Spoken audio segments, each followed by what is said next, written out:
नमस्कार। आज मैं फिर आपके सामने अपराध की एक और घटना लेकर आया हूं।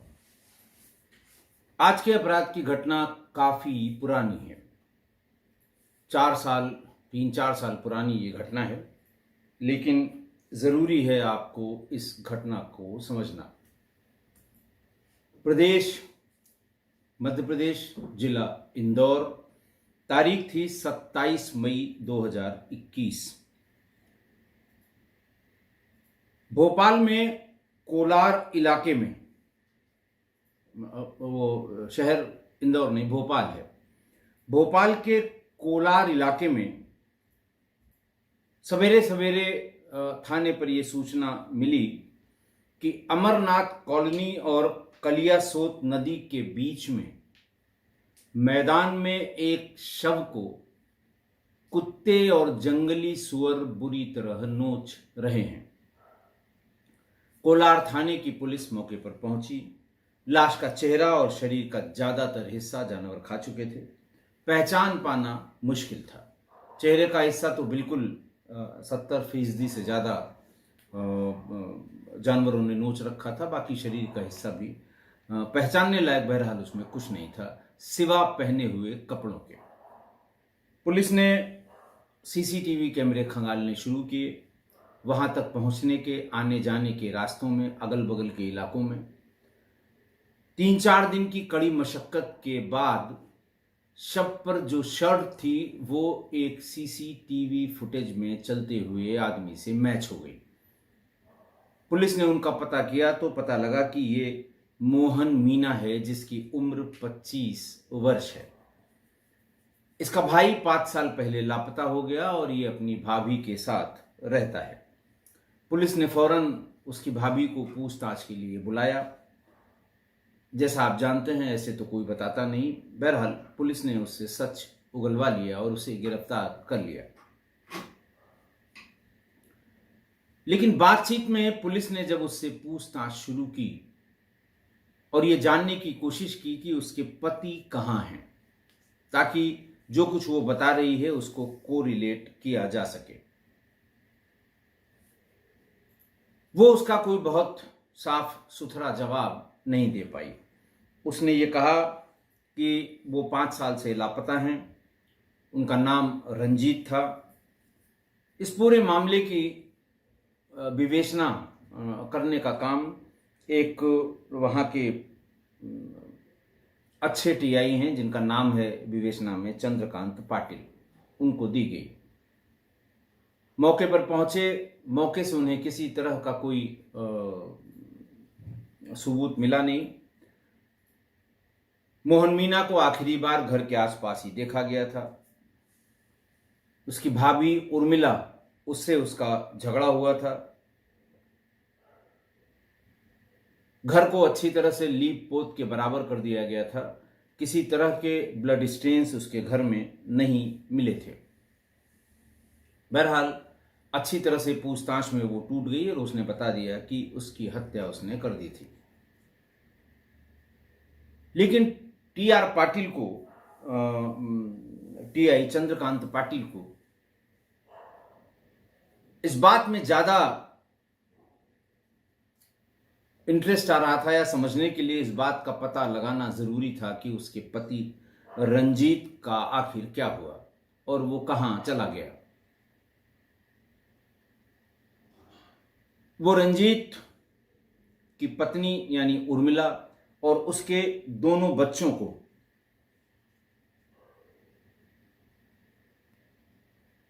थाने पर ले आई।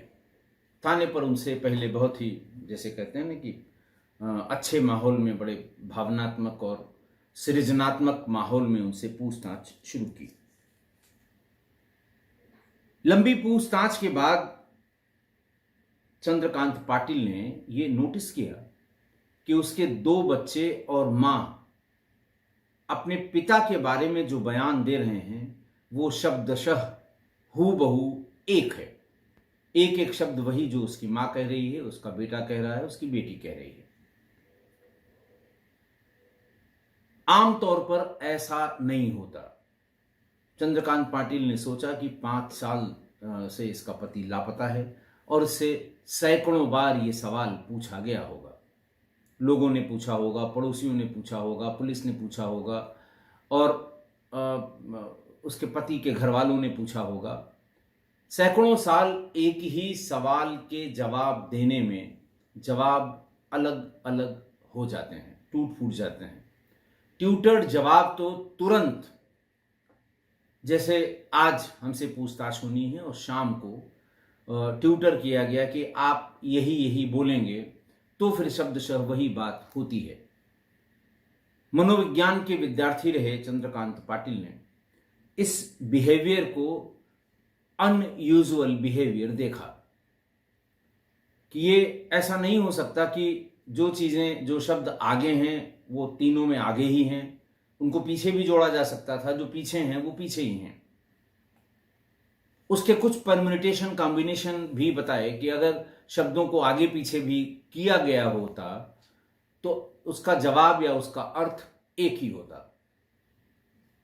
चंद्रकांत पाटिल ने उनको बुलाया बाहर, उनको बिठाया, बाहर गए और फिर थोड़ी देर बाद फिर आए, फिर से वही जवाब सवाल रिपीट करने लगे।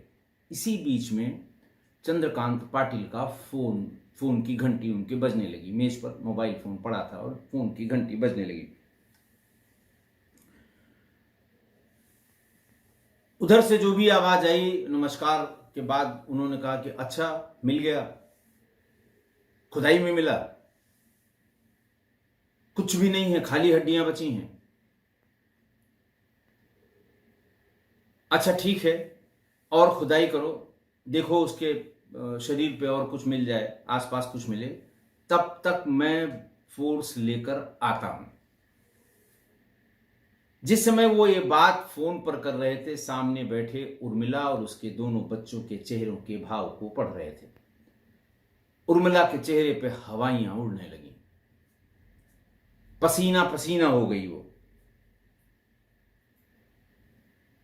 फोन को काटकर उन्होंने फौरन उर्मिला से कहा कि तुम झूठ बोलती हो,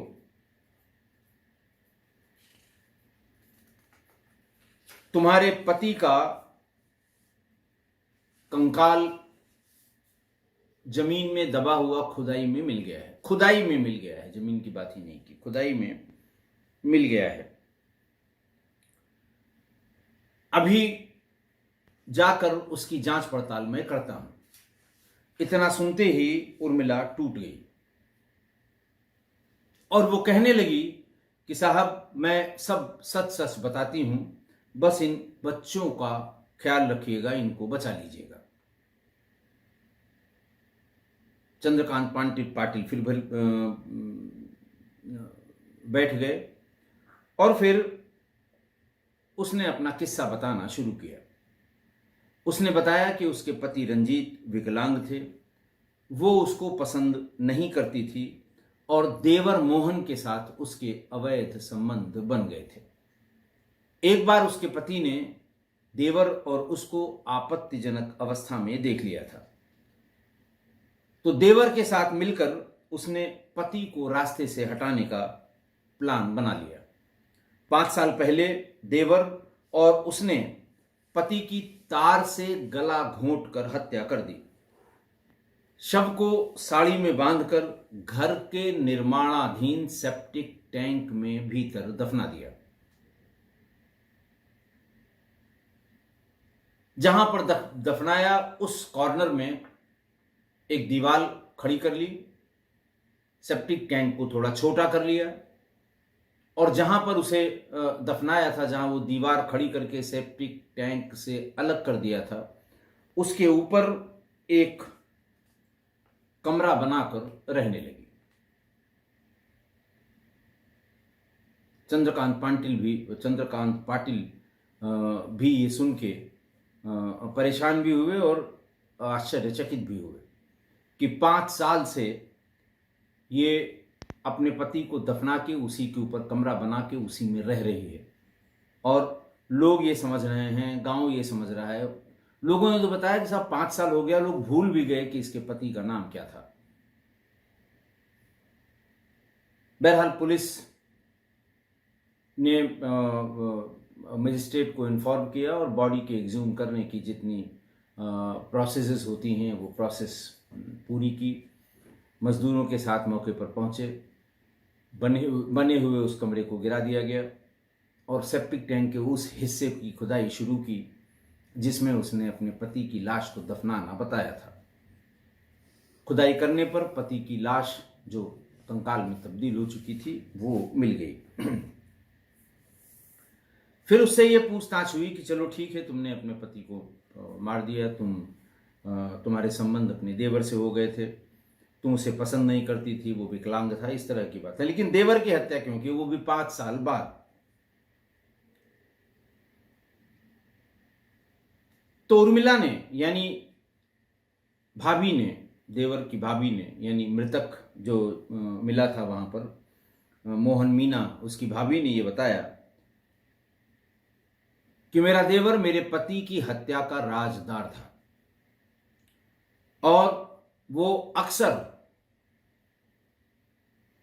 इसी बात को लेकर ब्लैकमेल किया करता था, शारीरिक संबंध बनाने के सिलसिले में या आए दिन शराब पीने के लिए पैसा मांगने के सिलसिले में वो उस पर इसी तरह का दबाव बनाया करता था। उसकी आय किराए पर उठे हुए कमरों से या किराए से होने वाली जो आय है वही, उसी आय तक वो सीमित थी महिला, और उसी से वो पूरे घर का खर्चा और बच्चों की पढ़ाई लिखाई का खर्चा चलाती थी।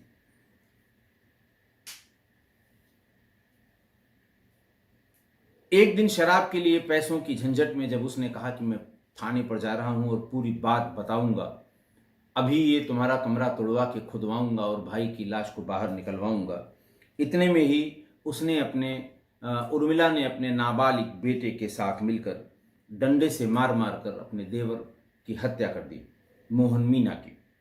और फिर शव को ठेले पर रखकर किराएदार राजेश वाल्मीकि की मदद से कलियासोत नदी के किनारे फेंकवा दिया।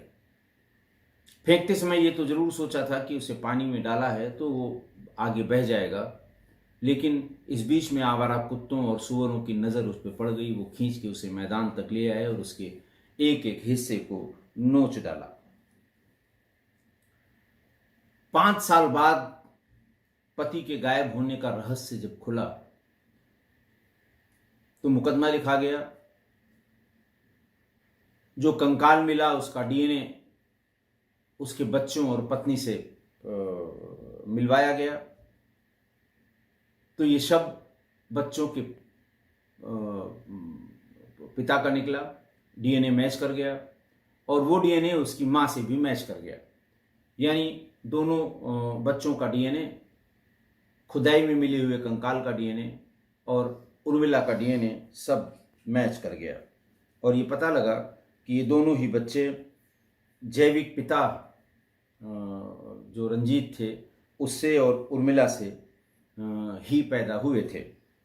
भोपाल जिला कोर्ट में अपर सेशन जज युगल रघुवंशी ने उर्मिला को वर्ष 2023 में हत्या के मामले में उम्र कैद की सजा सुना दी है।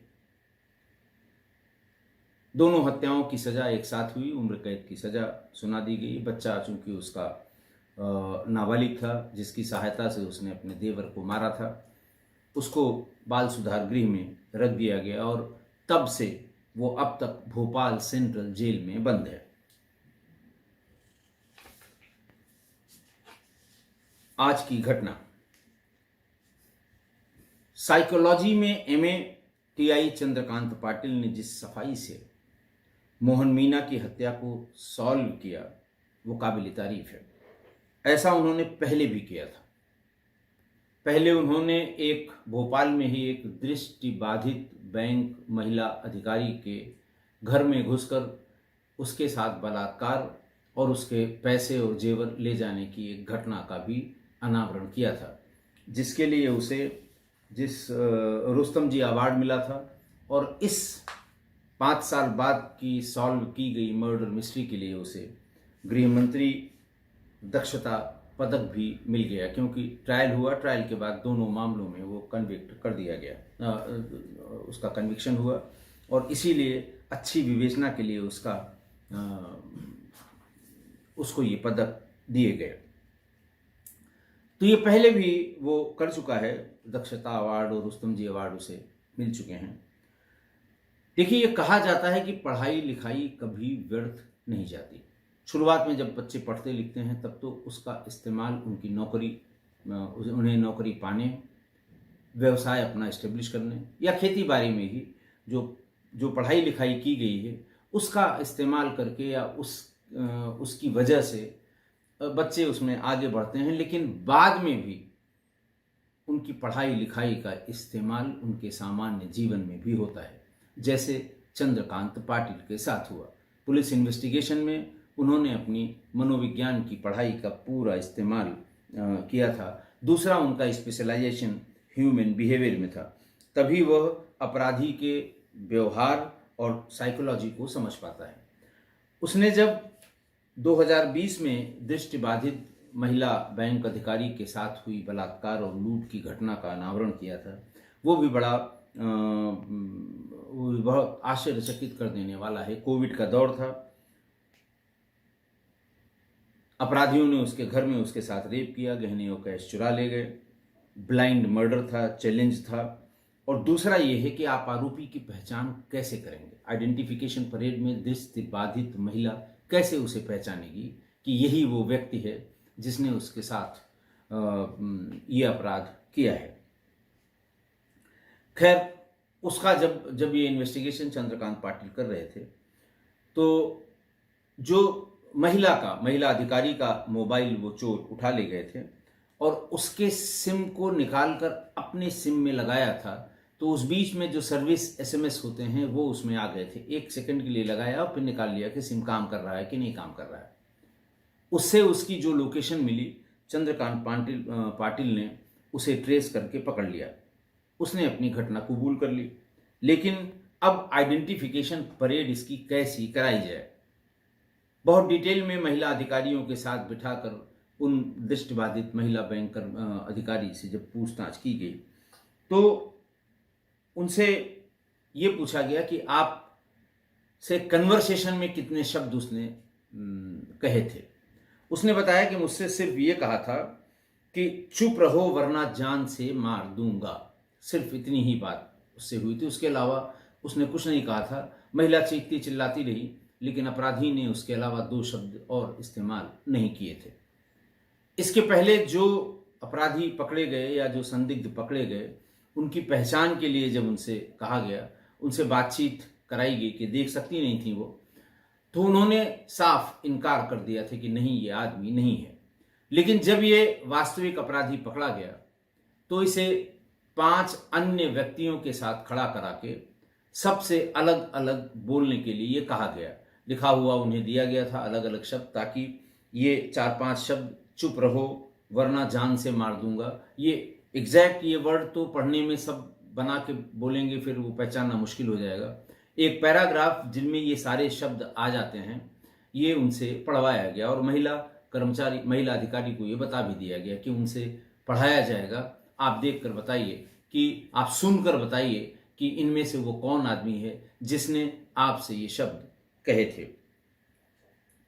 जैसे ही उस आरोपी साहूलाल उर्फ मनोज की आवाज महिला ने सुनी, उसने तुरंत पहचान लिया और वो गुस्से में, जिसे कहते हैं ना, गुस्से में बिफर पड़ी। और चूंकि इसी को पकड़ा गया था, इसी ने अपना जुर्म कबूल किया था, तो इसलिए कोर्ट में भी ये साबित हुआ और इसमें भी उसको आजीवन कारावास की सजा मिली है। तो जो मैं कह रहा था कि आपकी पढ़ाई लिखाई कभी वेस्ट नहीं होती है। और दूसरा ये कि अपराधी कितना भी चालाक हो या उसने कितनी भी चालाकी से अपराध किया हो, अगर पुलिस अपने पे आ जाए, देखिए पुलिस के पास उसकी सहायता के लिए बहुत से विंग हैं। जैसे अगर आप मान लिया साइकोलॉजी के स्टूडेंट नहीं हैं, तो आप किसी न किसी, आपके थाना क्षेत्र में कोई डिग्री कॉलेज होगा, आपके ज़िले में कोई विश्वविद्यालय वो होगा, डिग्री कॉलेज होगा, या बड़े ज़िले में है तो विश्वविद्यालय होगा, और उसमें मनोविज्ञान का एक डिपार्टमेंट भी होगा, उसके एक हेड ऑफ डिपार्टमेंट भी होंगे, जानकार लड़के भी होंगे। आप उनसे इसके बारे में जानकारी कर सकते हैं। अगर आपके क्षेत्र में कहीं मेडिकल कॉलेज है तो आप मेडिको लीगल केसेस में जो फॉरेंसिक से के एक्सपर्ट होते हैं, इसके पहले कि आप पोस्टमार्टम रिपोर्ट से ऑफिशियल डॉक्यूमेंट में उसकी जानकारी लें, आप उनकी मदद लेंगे तो आपको वो सारी जानकारियाँ उपलब्ध हो जाएंगी पहले ही, हर फील्ड के।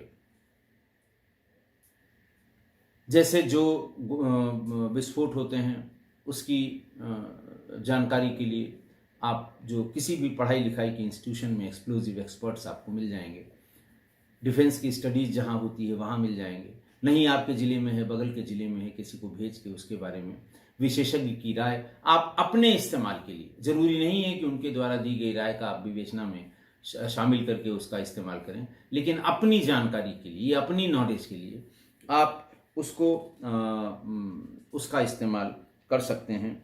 और विशेषज्ञों के इस जो भी आईओ यानी कि विवेचनाधिकारी विशेषज्ञों की इन राय से सहमत होकर या असहमत होकर अपनी विवेचना को आगे बढ़ाते हैं, उनको जरूर अपने विवेचना में अपराध के अनावरण में सफलता मिलती है।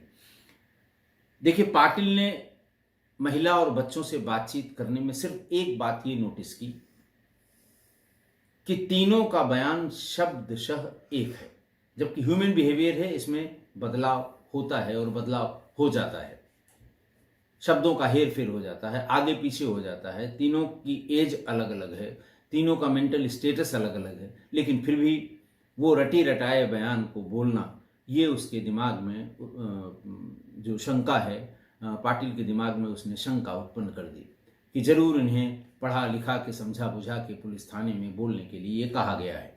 और तभी उसने वो एक फर्जी कॉल करने का और उसमें ये बताने का कि क्योंकि 5 साल से अगर कोई गायब है और कोई पता नहीं लगा है तो इसका मतलब कि वो कहीं भागा गया नहीं है, उसके साथ कोई हादसा हुआ है और उन हादसों में एक जो बात हो सकती है कि उसे मार के कहीं गाड़ दिया गया हो।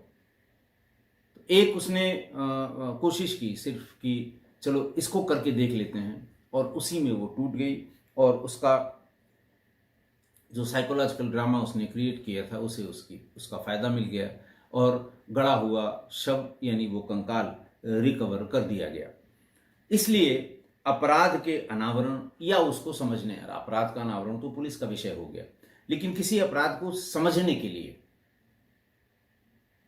हो सकता है आपसे संबंधित वो अपराध न हो, आपके आसपास घटा हुआ हो, लेकिन उसको समझने के लिए आखिर हुआ कैसे, हल्ला दूसरी तरफ जा रहा है, अखबार दूसरी तरफ लिख रहे हैं, टीवी दूसरी तरफ बता रहा है, तो ऐसे अपराधों को समझने के लिए जल्दबाजी मत करिए और उसके हर पहलू को जब आप समझने की कोशिश करेंगे तो आपको बातों में ही बातें निकल कर आएंगी और आपकी समझ थोड़ी और स्ट्रांग होगी। हो सकता है अनावरण के दिशा में ये आपका सहयोग कर सके। आशा है आप मेरी इस बात से सहमत होंगे। आज के लिए इतना ही। बहुत बहुत धन्यवाद।